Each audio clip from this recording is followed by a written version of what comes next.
পাইলটকে নিয়ে আসা হলো। পাইলটকে তারা ডেড বডি হিসেবে তাদের কাছ থেকে ওইভাবে তারা র্যাপিং বা অন্যভাবে কোনো নিয়ে আসে নাই, একটা অ্যাম্বুলেন্সে করে নিয়ে এসেছিল।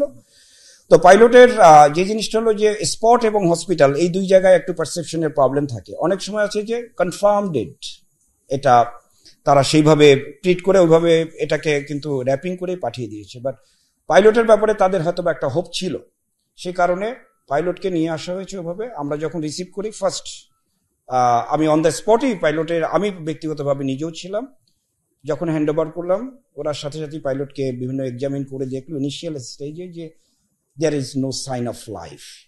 ইভেন মেডিকেল প্রোটোকল অনুযায়ী আমাদের তাকে যে সিপিআর বলি আমরা এবং আদার লাইফ সেভিং যে মেজার্স এটা দিতে হয়।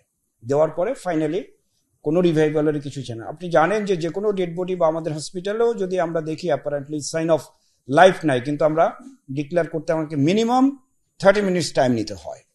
এটার ক্ষেত্রে আমরা 1 ঘন্টার মতো করেছিলাম, তাই না? 40 মিনিটের মতো আমরা নিয়েছিলাম যে কোনোভাবে কোনো কোথাও জীবনের কোনো ফেরত আসার সম্ভাবনা আছে কিনা, যেই জন্য এটাকে আমরা বলি ব্রট ইন ডেড। সো এটা নিয়ে আমাদের এখানে টোটাল হলো 12 জন ডেড বডি আমাদের, ইনক্লুডিং পাইলট। 12টা ডেড বডি আমার থেকে আমার সরাসরি রিসিভ